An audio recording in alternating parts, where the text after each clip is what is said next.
It's 1982, and Ted Danson steps into the room for a new sitcom audition. He looks over at Shelley Long and thinks, oh no, that's a bad idea. What he didn't know then, what none of them did, was that this moment would change everything. The chemistry between Ted and Shelley? It wasn't just good, it was electric. It was the kind of chemistry that could make you believe in love, in tension, in everything they didn't have in real life. But behind the scenes, that was a different story. What nobody saw were the whispers, the table reads that turned into therapy sessions, the endless rewrites that felt less like script revisions and more like battles. By season 5, even the kindest, most patient cast members had reached their limit. And when Shelley finally left, one cast member quietly admitted it was one of the greatest first days they'd had in years. The weight had finally lifted. You see, in 1982, 3 women, Shelley Long, Lisa Unicorn, and Julia Duffy, stood at the edge of something life-changing. Cheers was just beginning, and they were auditioning for the role of Diane Chambers. The producers had already set their sights on Shelley, but Shelley, busy with night shift, didn't think she needed to audition. It wasn't arrogance. It was confidence mixed with the weight of expectation. So Glenn Charles, one of the show's creators, had to persuade her to even try. And when she did, the moment she and Ted were paired together, they knew. This was it. They weren't just playing characters. They were creating something raw, something real. But it wasn't easy. At first, their differences were glaring. Shelley was theatrical, intense. Ted was relaxed, instinctive. They were like oil and water. They couldn't even be in the same room without tension hanging in the air. But the moment those cameras rolled, something clicked. Their chemistry was undeniable. But working with Shelley, that was complicated. She didn't just act like Diane Chambers, she lived her life. Every line had to mean something. Every moment had to be perfect. She spent hours with writers, dissecting scenes, arguing over every detail. It wasn't diva behavior, it was obsession. And as much as the writers and crew tried to keep up, they couldn't. The show was fast-paced, but Shelley wanted to slow everything down, to make every moment count. The tension built. Slowly, it started to wear everyone down. Even Ted, who had once doubted Shelley, could see her brilliance. But that didn't make the work any easier, and yet, the show was a success. Shelley won an Emmy in 1983. It should have been a moment of victory for everyone. But the truth? Behind closed doors, Shelley celebrated alone. The cast had started to pull away, growing tired of the constant pressure. They whispered about her. She's too intense, they said. She's too controlling, but Shelley didn't care. She wasn't there to be liked. She was there to make Diane real. As the seasons passed, things didn't improve. Shelley's perfectionism reached new heights. She pushed for rewrites, extra takes, even stopped filming for minor details. It wasn't that she was mean. Ted said it himself. There's not a mean bone in Shell's body. But she was driven. And her drive changed everything. By the end of season 5, Shelley had finished her contract. No drama, no tantrums. She simply said, "I'm out of here." And with that, the tension lifted. The cast could breathe again. But as much as the show shifted without her, it was never the same. The magic that had made Cheers great Sam and Diane was gone. Years later, Ted Danson would reflect on their time together. He'd admit that, despite everything, there was something about their connection that made those characters feel so real. Sam and Diane weren't just actors playing roles. They were two people, impossibly different but somehow perfect together. Their relationship was messy, imperfect, and sometimes uncomfortable. But that's what made it work. That's what made it unforgettable. And even when the show moved on, when Shelley was replaced and the bar had a new vibe, that tension, that spark, never truly disappeared. It lived on in every scene, in every moment they shared. It became the heart of the show, and maybe, just maybe, that's what made Cheers a hit. Behind every laugh, every moment of on-screen chemistry, there was something deeper, something more fragile. The show was bigger than any one character, but sometimes it felt like it was too big. The cost of perfection was high, and in the end, no one left unscathed. But the story of Sam and Diane is the connection between two people who were never meant to work, but did become the very soul of Cheers. It was raw. It was real. It was everything Cheers On the surface, it was everything you'd want in a sitcom. Laughter, love, drama, a little romance, and of course beer. The kind of place where everyone knows your name and every episode felt like a warm, familiar hug. But behind those clinking mugs, behind the laughs, the real story was much messier. What viewers didn't see were the quiet wars, the unspoken grudges, and the obsessions that made the set anything but carefree. It all started with a man named Jay Thomas. He played Eddie LeBec, Carla's husband, a character who should have been just another sitcom role. But when a caller on his radio show asked what it was like working on Cheers, he didn't hold back. Instead of the usual platitudes, he said, "It's brutal. I have to kiss Rhea Perlman." Rhea, who played Carla, was listening. The fallout was swift. Furious, she stormed into the producer's office and demanded Jay be fired. Within days, Eddie LeBec was written off the show.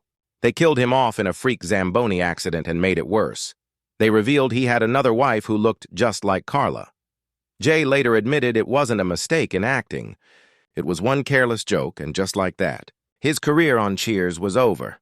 But that wasn't the only tension on set. Shelley Long, who played Diane Chambers, had her own brand of chaos. She didn't just act the part of Diane, she became her. Every line, every word had to make sense to her. The writers and producers at first indulged her. After rehearsals, Shelley would talk for hours, picking apart every scene, questioning every motivation. She believed she was creating something more, something deeper, but it wore everyone out.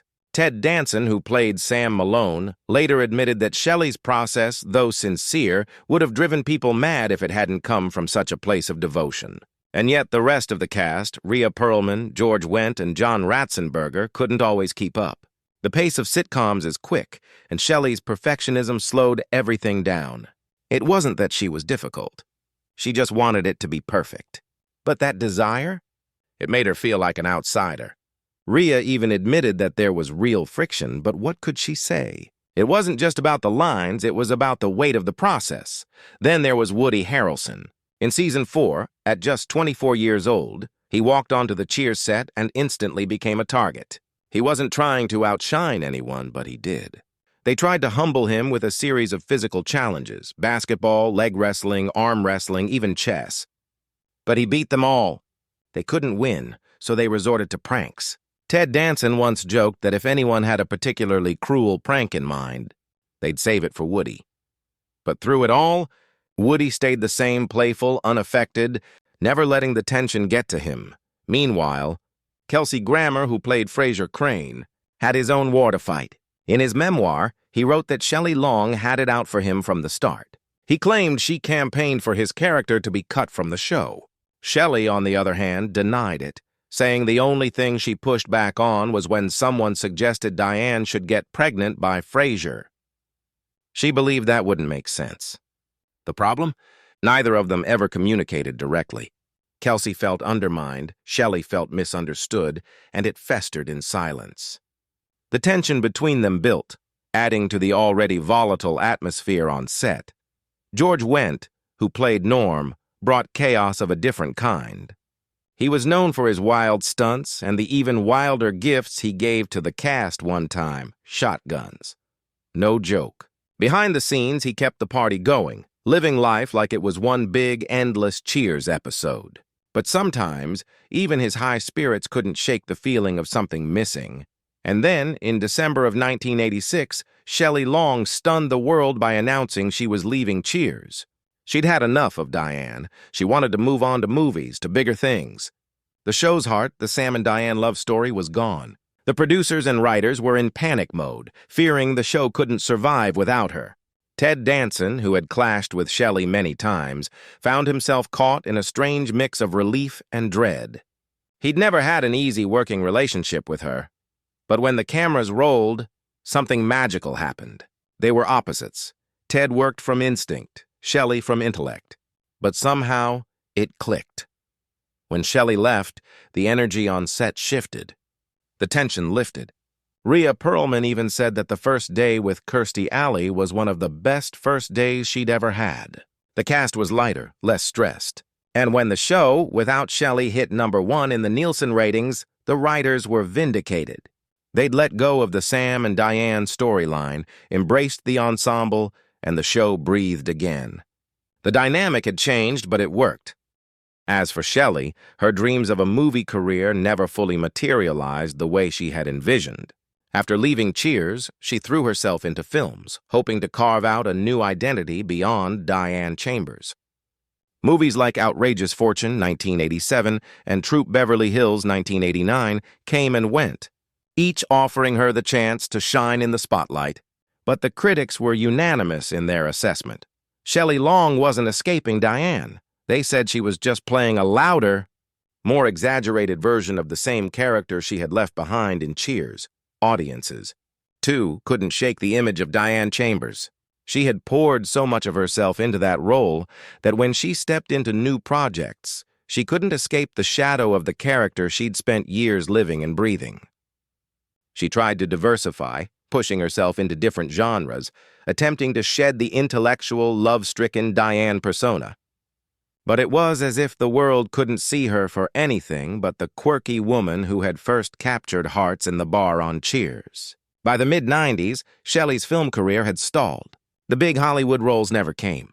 Instead, she found herself relegated to TV movies and guest spots, far from the career she had dreamed of when she left Cheers in pursuit of bigger opportunities. The wounds of her departure from Cheers ran deep.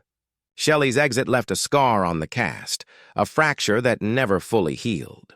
She had walked away, leaving behind the heart of the show, the iconic Sam and Diane dynamic that had kept fans coming back week after week. As much as they tried to move on, the absence of Shelley's character left an undeniable hole in the show and in the relationships behind the scenes. When Shelley made her return for a cameo on Frasier in 1996, the coldness in the air was palpable. It wasn't that they hadn't moved on, it was that they had to move on. Time had passed, relationships had shifted, and the cast had adapted to a new rhythm, one that no longer included her. Years later, in 2025, Shelley would open up in a rare interview, sharing a vulnerability she hadn't expressed before. At 75, looking back on her decision to leave Cheers, she admitted something that had haunted her for decades. She regretted leaving. The show had promised her more serious storylines, deeper arcs that would allow Diane's character to evolve, to explore new layers, but those promises were never kept. Instead, she found herself trapped in a cycle of romantic entanglements with Sam, a narrative that, though beloved by fans, felt repetitive to her. As much as she wanted Diane to evolve and show a more complex, multifaceted side, the writers never quite gave her the space to do so. She began to feel stuck, typecast, not just as Diane, but as the label that came with her, a beautiful, intellectual woman in a bar. And in that cycle, Shelley slowly started to lose herself. The role of Diane began to haunt her. The character became more than just a job. It became an identity that people saw her as, and that was something Shelley could never escape. It was as if the world was constantly reminding her of the character she had once portrayed so brilliantly, but with no way to step out from under the weight of it all. She confessed that the pressure to be Diane and live up to that image made her feel disconnected from herself, trapped in a version of who she used to be, unable to fully move forward. And when the cast reunited in 2024 at the Emmys, the absence of Shelley Long was striking. Everyone else was there: Ted, Rhea, Kelsey, John Ratzenberger, even Woody Harrelson, but Shelley was nowhere to be found. It had become clear to the cast and to the world that Cheers had long since moved on. But for some of them, it wasn't just about the show evolving, it was about the personal space Shelley had left behind. As George Wendt said in an interview before his passing in 2025, there was always a part of him that wished Shelley had stayed in touch. There was always something missing, he said. The gap that Shelley left never fully closed, and even though the show had found its rhythm again without her, that ache lingered. The team had gone on, but they hadn't forgotten. In the end, Cheers was more than just a sitcom. It was a story about egos, dreams, and the cost of obsession.